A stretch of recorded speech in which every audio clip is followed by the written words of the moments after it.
Hey everybody, I'm Romi Hill and I am the designer behind Designs by Romi. And today is the last clue 5 of 5 of my 2025 Mystery Shawl, Funston.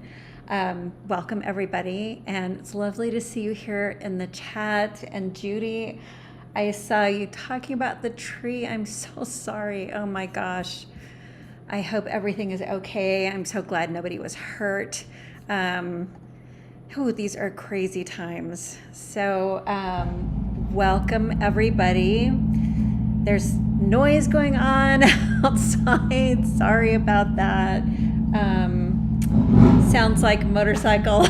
I don't know what to tell you. Anyway, yeah, nice to see you all. And I did want to say again, if you have any questions or anything, just let me know and I will answer them or, give advice, whatever you want. And there were actually a few questions that people wrote to me ahead of time about. So I'm going to answer those first and then we are going to dive in. And I'm just going to kind of keep an eye over here on the chat. And I'm going to say now, it appears that there's a little bit more buffering going on today. So there might be a little bit more of a time lag today when you ask me a question before I get to answer it. So I will definitely look through everything and make sure that I'm getting all your questions answered. So, okay, just checking over here. Okay, I am so happy, Fran, that you enjoyed the knit along, and I hope everybody else did too. So lovely to see everybody, and I'm really happy to see you, Deborah. So very happy to see you. I'm so glad you're safe. Okay, so I had a few questions. I wanted to answer those first. So again, someone asked me about color one, and as you can see on here, there are I think 5 more rows of color one. So that's like just a stripe, basically, of color one across the bottom, almost to the bottom. So if you have run out, like I heard some people say that they have run out or they are close to running out. So, and I'm knitting while I'm talking to you. If you have, or if you're getting close or something like that, you could actually put in a third color because it's just that one little stripe across the bottom. So how you would figure out how much to add is by weighing your yarn. So I am a big yarn weigher, and this is my little scale that I have with me. You can find them all over the place. Amazon has them and all sorts of different online stores. Kitchen scales work. I like to use grams because I think is a little bit more accurate than ounces, just because it goes to a smaller unit of measure. So definitely, if you're wondering how much yarn you have left and how much you'll need, pick up your scale, weigh your yarn, knit a couple rows, and you can actually just weigh it before you knit 2 rows or something like that, and then figure out how much yarn that's going to take. So you're going to use a little bit more because there are some increases, but there aren't huge amounts of increases. So do not worry about that. So you'll be okay there. And then another question I got was how to tink back a CDD. And of course, tink is unknit. So you're going to be, I'm going to show you how to unknit a CDD because they can get a little bit tough. They can be a little bit difficult. So I'm going to show you that first. And then the other question that I got, someone was asking, when you block fuzzy stuff, does the fuzz get all matted down or kind of non-fuzzy anymore? And no, but at first, when you wet it, you may be able to see that it kind of mats together and kind of clumps up, and you can look at it and think, oh, this is not going to be nice and fluffy anymore, but it will. So as soon as it dries, it will fluff right back up. And if it does look like it's kind of sticking together more, just kind of run your hand over it, and it will fluff right up. And after you unpin it and wear it, all the fuzzy stuff will fluff back up too. So so don't worry about it. Even though it looks really weird at first, it will be all fluffy and floaty and airy and pretty. So any questions here? Let's see.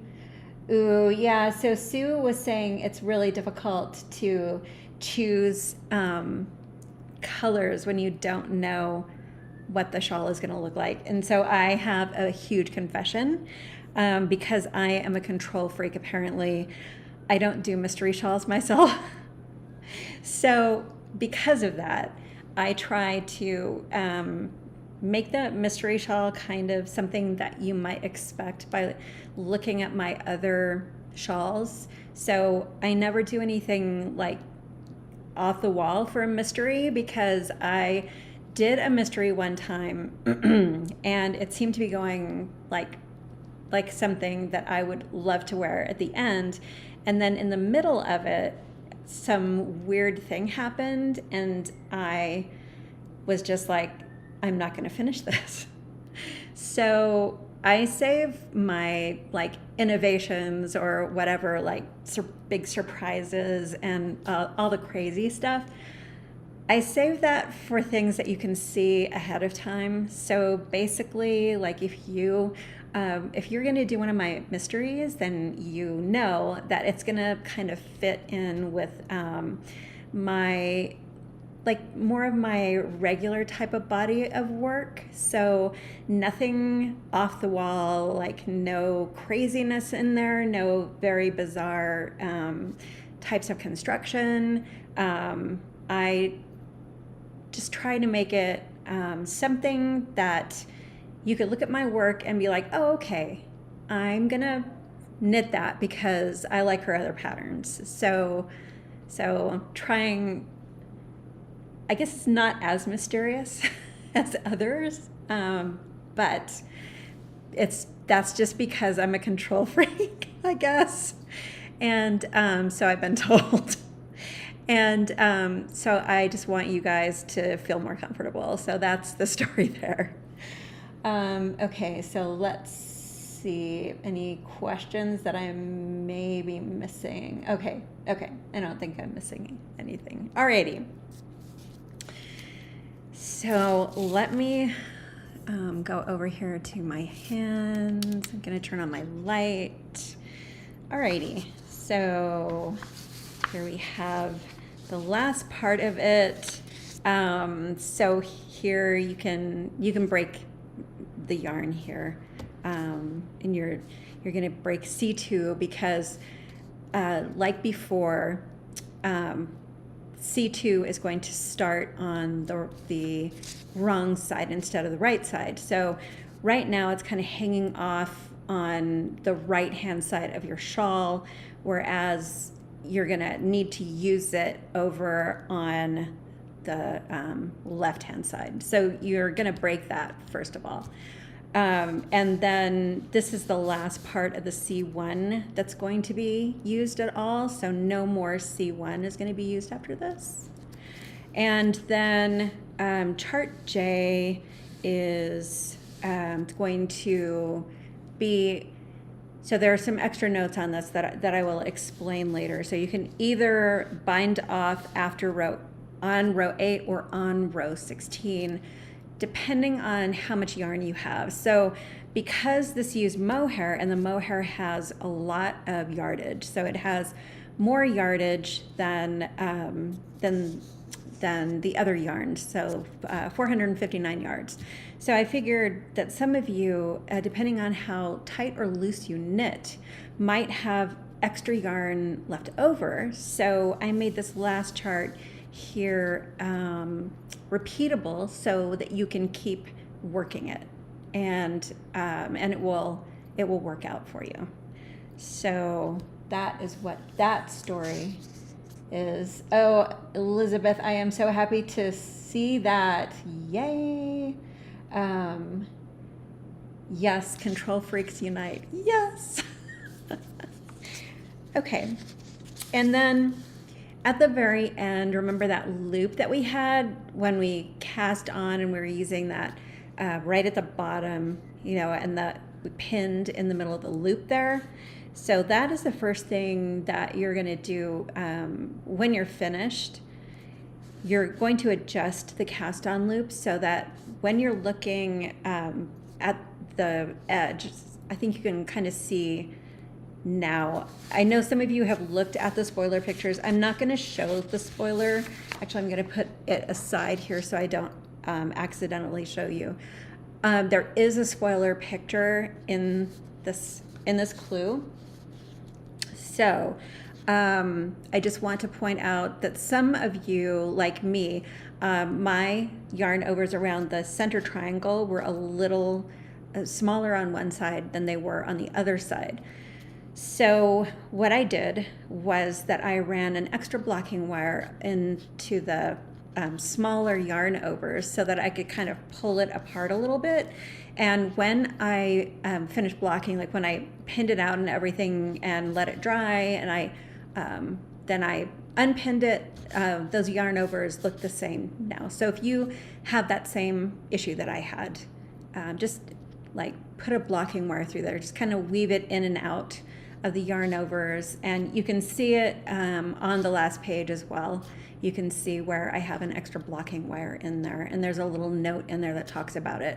So I don't want to show it on here because I know that some of you love to look at the spoiler picture, and some of you do not at all want to see it. So I'm not going to show it on here, but I think that it gives an explanation that you'll be able to figure it out. Okay, so so what you want to do before you wash it, however, is to adjust that cast on loop so that it looks like one of the yarn overs along the side. So remember, in the center we have that little triangle, and to either side all the yarn overs, and then right at the bottom was that cast on loop. And you want to adjust the tail and kind of pull it until it looks like it blends in perfectly. And then you're going to sew that in so that it stays all put, and then you can use your wool wash to wash this out. So you don't necessarily have to use wool wash, but I do like using wool wash because I think it smells really good. I use kookaburra, and it smells so good that I just, even though this yarn has been rinsed and rinsed and rinsed like crazy because it's indigo dyed, I still use that wool wash because it smells good. So make sure that you wash all of the wool wash out, because sometimes it can look a little like when it hits the air, it oxidizes, and it can look a little yellowish if you leave it in. Some of them can. So make sure you wash all of it out. So, okay. So I think we've got that. Okay, so this is the same. The only thing I added was the stretchy bind off. And I'm going to show you how to do this. It's my very favorite bind off, just like a go-to. Anytime you want something that is kind of stretchy, nice and loose, this is so good for like armbands, armholes, like cuffs and necklines and anything like that, socks, gloves, anything, and of course shawls, but anything where you want it to always stretch. It is almost impossible to bind off too tight using this bind off. So I used to say it is impossible, but I said that one time, and somebody, like one person, finally said, oh no, I did it. So I don't say that anymore. So yeah, that's that. Okay, so that's about the same. I'm going to show you how to do that. And this is very similar to what you did before. So this strip matches the strip earlier on of the C1. And so all of these, I'm not gonna bore you with the extra details of this. It's basically exactly the same as the first one. Same shaping, it's just that I split it differently because I wanted to have part of it in one clue and part of it in another clue. So that's basically the same. So nothing new here. And of course, you see you have the what you see is what you knit format up top here. And then down at the bottom here, you have the what you see is what you get. So this shows you the front texture. So when you look at the right side, you're going to see this is what the texture looks like. So you are going to reverse whatever you see on the wrong side here. So these knits are actually pearls because you want the knitted texture on the front side, whereas this one up here, these pearls are what you see is what you knit. It's basically a visual representation of written instructions. So up top here, when you see all those pearls across there, you're just going to be working those exactly as pearls. And you can see down here, this should actually, I am actually going to send out an update because this should be a G here. This is actually WYSIWYG down here. So sorry about that. I will send that out immediately because I don't want to confuse anybody. So I hate finding mistakes when I'm doing my lives, but oh well. Hi Terry, welcome. Okay, so I'm gonna fix that as soon as I get off. So yeah, alrighty. So here we are, we're over here, and this is chart J. So this is only right side rows here.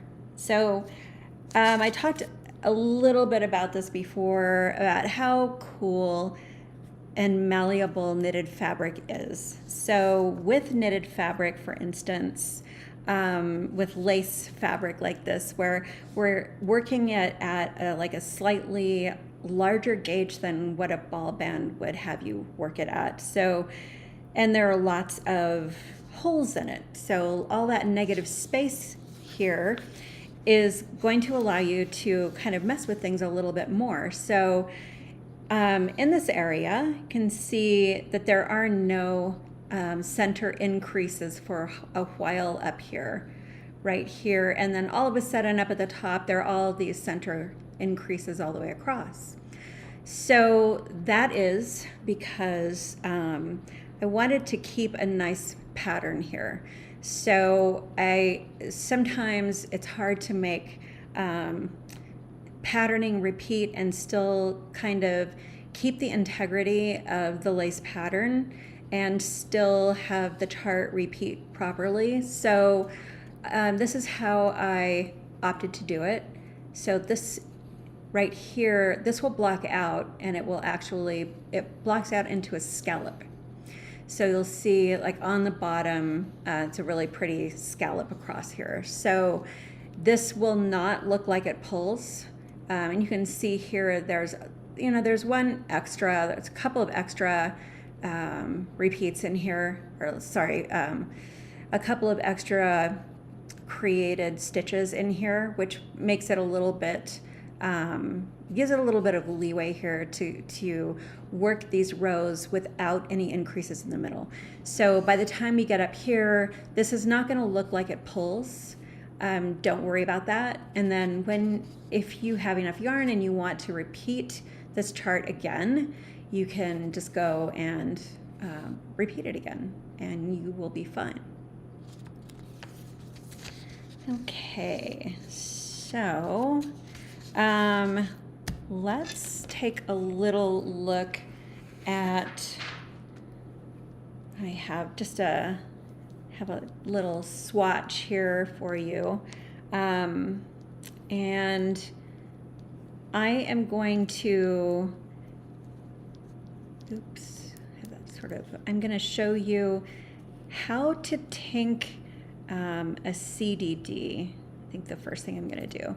So I'm up here on row 7, and I'm going to show you again, I think I showed you this last time as well, how I work around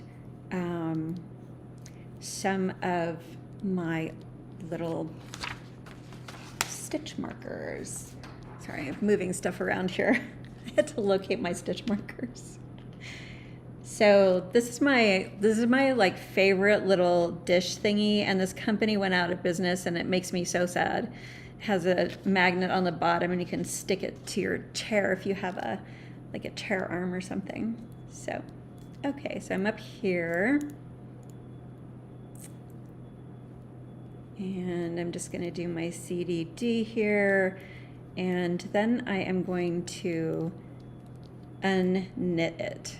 Okay, so for CDDs, it's kind of tough because some of the stitches are reversed, like in the way that they are mounted on your needles, so it can get really tough. But let me just show you what I do. I'm trying to center this properly here. Okay, so I'm gonna take a look at where the stitch comes out, and then I just stick my needle right through the center there. So I have all of my stitches on the needle. And so you can see some of these, they're like kind of twisted around. And I'm just going to, so you can see, like we have a couple of stitches. Here's the center stitch. And then in the back here, there are the other 2 stitches. So I am going to take one off the needle.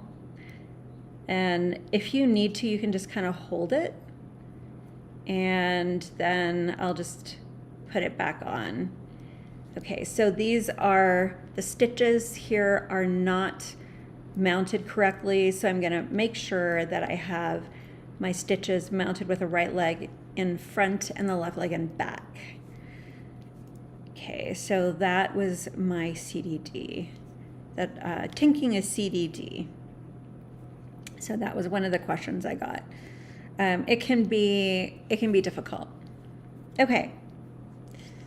So let's just continue on here. 3, okay, 4. So I'm just gonna do this row across here, and then I'm gonna bind off and show you what that looks like. Okay, and so remember, when you come up to double decrease next to your repeat line, that is always going to make your stitch migrate.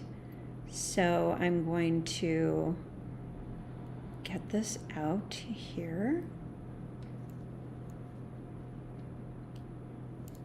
And I just migrated 1 stitch to the left into my repeat, and you can tell because this is going straight up the center here, so as long as this is going straight up the center, you're good.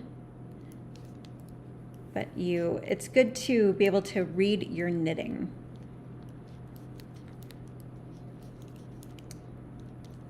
Okay, and gonna get into the center. So again, I'm just gonna pull my stitch marker through there because this 1 stitch is moving to the left. I'm gonna do that CDD, and then my knit 2 together, and now I'm in the center here. So, so Irene asked, so we don't need to knit the yarn over through the back loop anymore.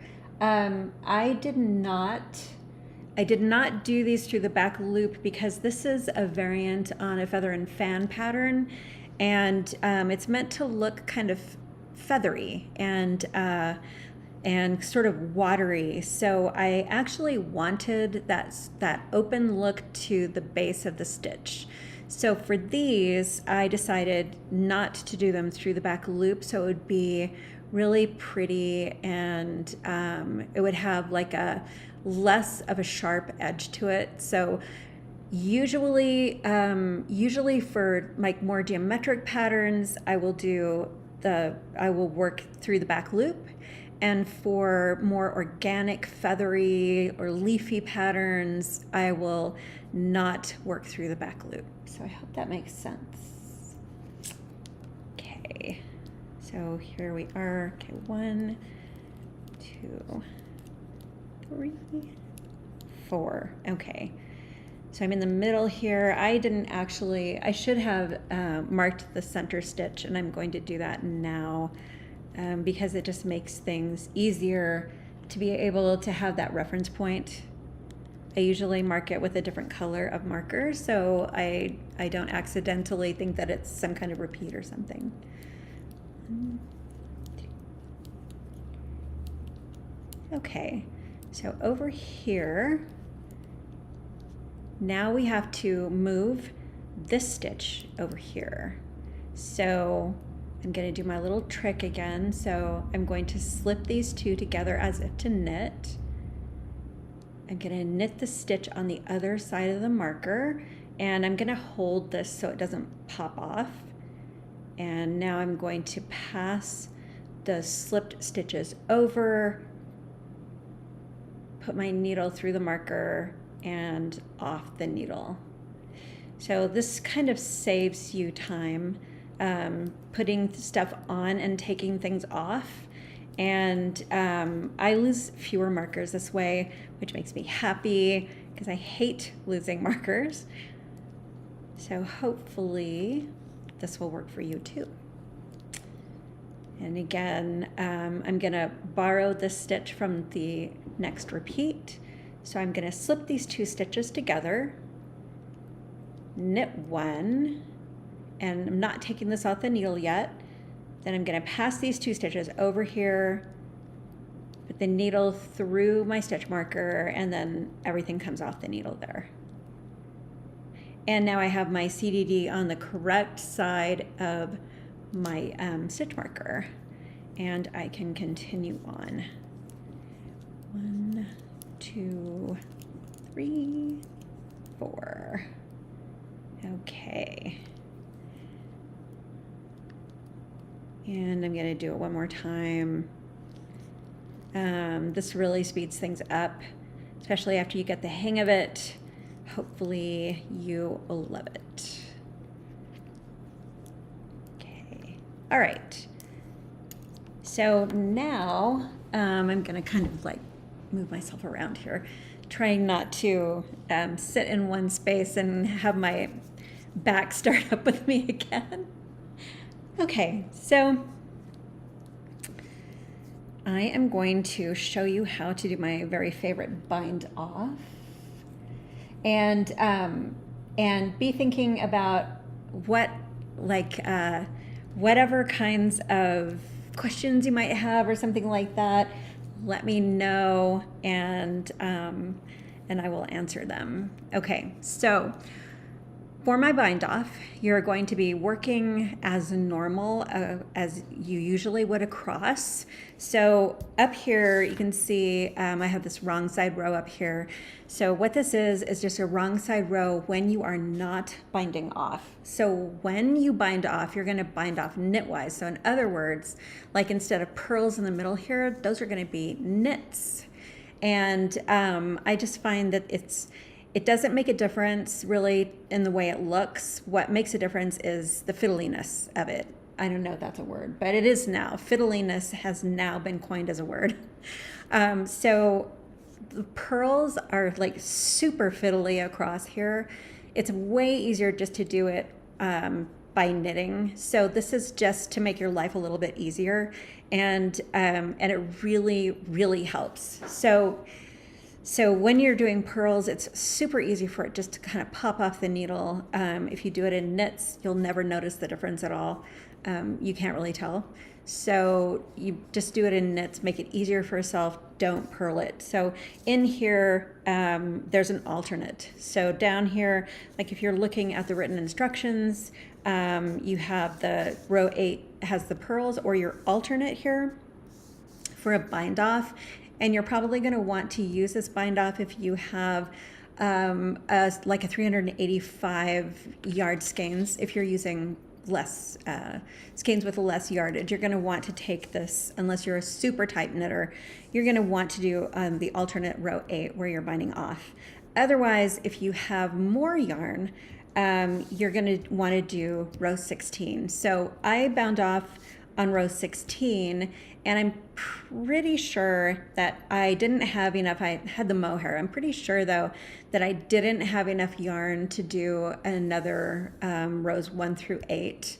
So I'm not a tight knitter. I'm like kind of a in the medium sort of knitter. So definitely remember that when you do a bind off, that's going to take at least 1.5 times the amount of yarn that you're going to use for a row, and it can take up to 2 times the amount that you usually use for a row, depending on how loosely you bind off. So if you are weighing your yarn and you're trying to figure out how much more to do, definitely keep that in mind, that you're going to use more yarn on that bind off.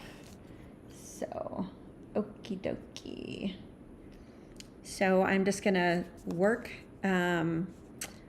this wrong side row, but I'm gonna knit across instead. So the two first stitches, I'm just gonna work through the back loop. So once I have those worked, I'm going to put them back onto my left needle, and then I'm going to knit them together through the back loop. So this is basically decreasing out instead of binding off. So it's decreases all the way across instead of binding off. And now I'm just going to, I always just keep my stitches still on my right needle when I put them back here, and work 2 together through the back loop. So here's continental, and I'll show you English in a moment. So just, knit 1, stick these 2 back on, work 2 together through the back loop. Okay, and you can use this for anything. One of the cool things that I have done before is when I'm running out of yarn and I still have patterning to do, I will just do patterning while I am binding off.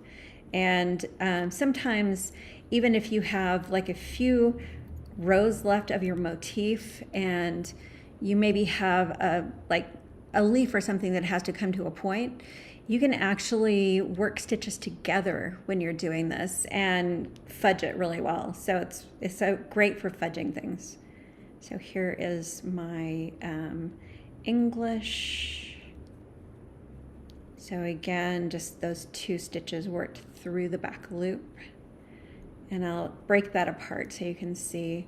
So I have these 2 stitches on my right needle, and then I'm going to put them over here on my left needle and knit 2 together through the back loop. So you're just going to do these yarn overs as normal. So sometimes I have you work extra stitches into the yarn overs, but in this particular case, there's definitely enough room. There's enough stretchiness and enough give in that final row that you are not going to have to do that to make this block out really beautifully. So it's going to be a scalloped edge. So I'll just tell you that before you get there. It's going to be a really pretty scalloped edge. And let me get this, go a little further here. And then I can show you what I did to block this out along the edge. Okay. So, hope everybody has been enjoying hanging out with other mystery knitters. Okay. I think I'm just gonna do this to the center, and then I'll take a look at the edge here.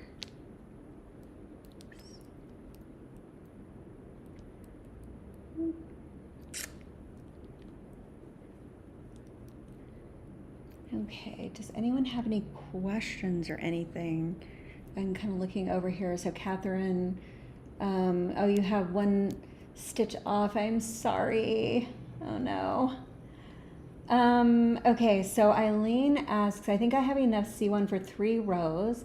Can I just switch to C2 for the last 2 rows? So it's totally up to you. It's your shawl and completely up to you. Look back at that stripe of C1 that is in the shawl earlier on. And if you are fine with having C2 in there on the last few rows instead of C1, go for it. Otherwise, you could use a third color. But like I said, totally up to you. Knitter's choice completely.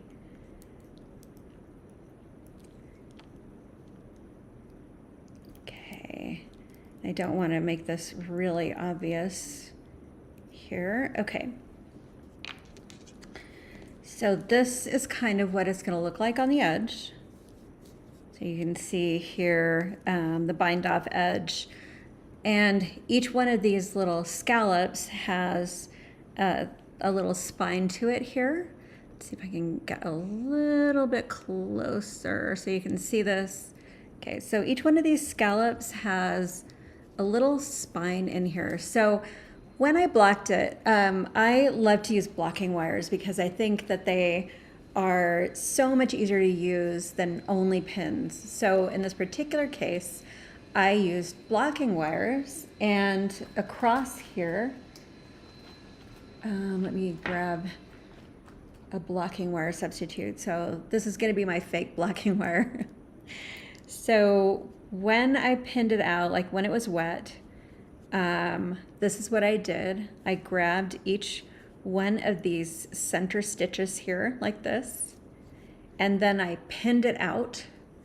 So once the wire was pinned out and it was all stretched super tight, then I went in and over here for each scallop, I pinned each scallop out. So in other words, I put in each scallop, I put a pin in each yarn over. So there's a pin on either side of the center stitch here, and then a pin in this yarn over here, and a pin in this yarn over here.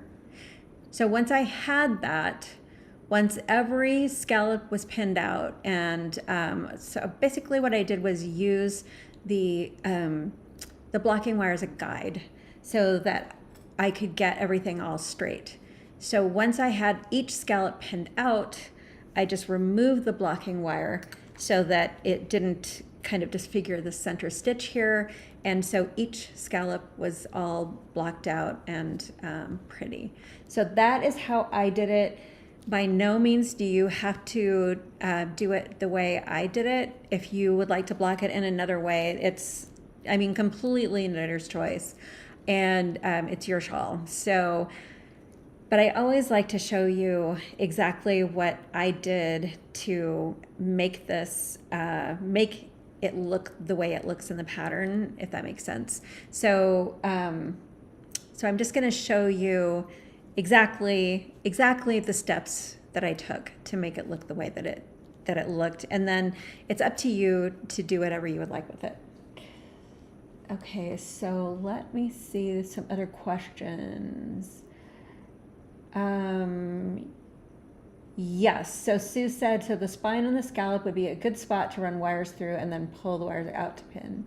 So I actually pinned before I pulled the wire out, because I used that blocking wire as kind of a guide. So I put all of the scallops on the blocking wire, and then I kind of moved them around and stretched them out until I thought it was nice and straight, and they were spaced properly across. And then I started pinning each one out. And once I was finished pinning everything out, and of course I pinned out the center here. So the center is an extra big scallop. And I pinned that one out as well. And once everything was pinned out, that was when I took my blocking wires out. And you can see that in the picture as well. So the little picture on the last page, you won't see blocking wires on the bottom because I removed them once I had used them. So let me see. Oh yes, Sue said I meant pull on the wires to stretch it out. Yes. Yep, exactly. So I stretched it nice and tight and got it all, excuse me, and got it all tightly stretched. And then I pinned everything out. So let me see if I am looking. Yes. Beacon time with the lots of pins. Yes. I have like a bazillion pins. I use them and I use them all. So let me see if there are any other questions here. I think I got everything. Let me see. Okay, I think I got everything here. Hopefully I did. Anyway, so let me turn this off because that light reflects in my glasses. So it's I try to keep it off while I'm just looking at you. Anyway, so okay. Does anybody have any more questions? And I am gonna blather a little bit before I sign off.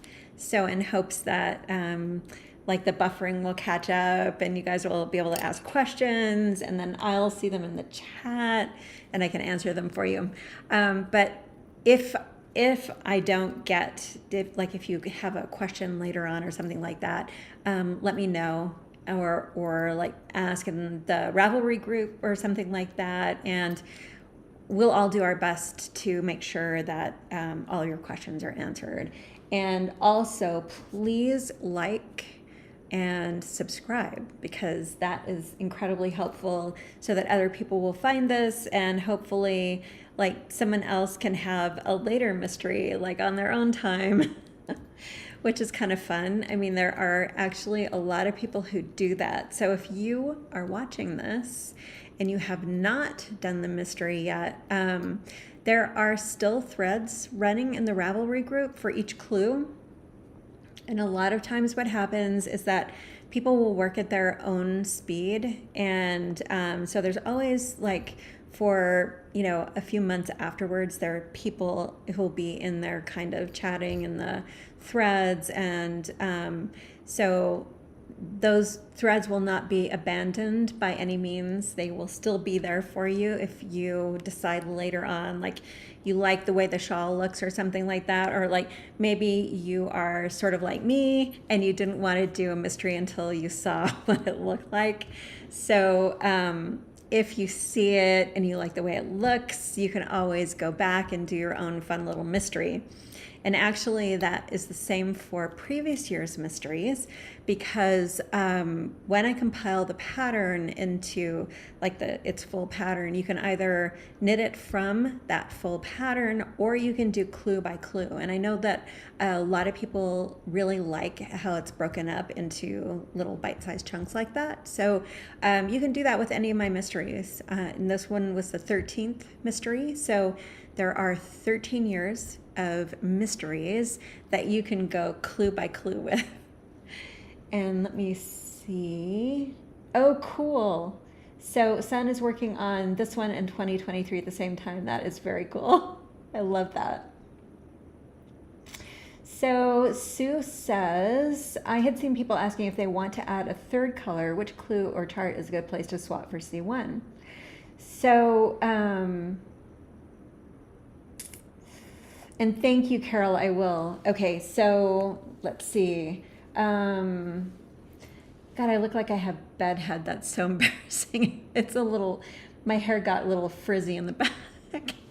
I swear I don't have bedhead. Anyway. Okay, so Sue's question first. So that little last part of clue 4, where C1, like those 4 rows of C1, and then the 5 rows of C1 at the beginning of clue 5. That is where you would want to add your third color. So that is a stripe. And if you look at your shawl, you can see earlier on where there's a stripe in there, it looks just like that stripe with the triple yarn over in the middle. So I think that those rows, so that is 9 rows altogether, that is a really good place to add a third color.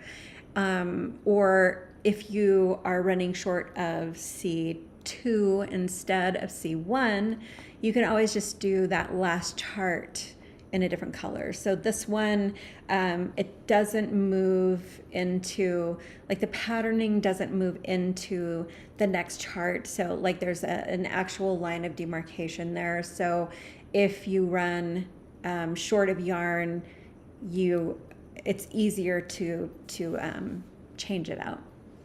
And then let me see. Yeah, Sue, exactly. Oh my gosh, so because I actually have curly hair, and it just looks frizzy. So I straighten it, like with a flat iron, and it's probably more than you ever wanted to know.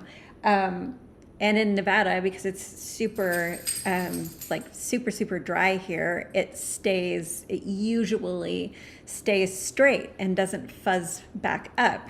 But today, I think there's just like more humidity inside today. So things are getting a little frizzy. So let's see. Okay, I think I got everybody. So yay, Catherine, you got your boo-boo fixed. Yay. That's so good. Good for you. Yeah, so Irene says to repeat chart J multiple times, do we just start again at row 1? Yes. Yes, that is exactly what you do. And of course there will be more repeats, but it's the same chart, and it's repeatable. So if you wanted to, you could probably make stripes down there too. There's all sorts of stuff you can do with that. So let's see. I think I got everybody. Yay, Terry. Terry and I will be frizzy together. Okay, so let's see.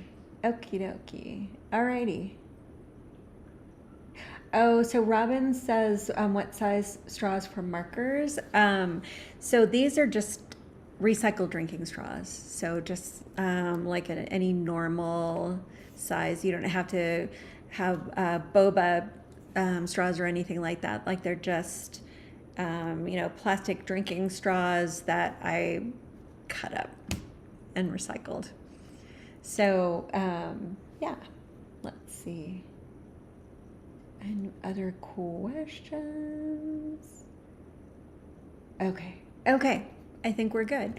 Oh, and one other thing, plastic straws are kind of getting phased out. And however, I've actually seen silicone straws, and I tried cutting some up with an X-Acto knife. So you can do that. They're kind of thicker, but they do work.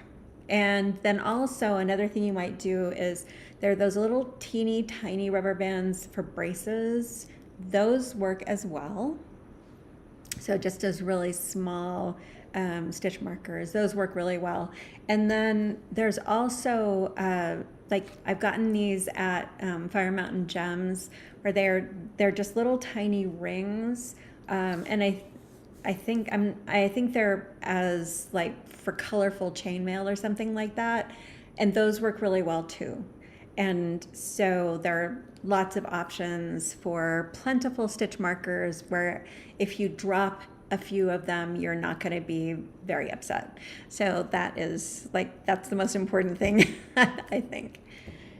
Alrighty, okie doke. Yay, Catherine, I am so glad you've enjoyed it. That is wonderful. So thank you all so much for being with me this year. And sorry for the weird sort of studio setup or non-setup that I have.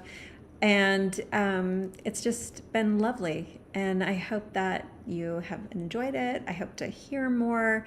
And don't forget to like and subscribe. And I will be around. And do not forget to come back next year too for the next Mystery Shawl. So thank you, everybody. Take good care. Be well. Peace. Bye-bye.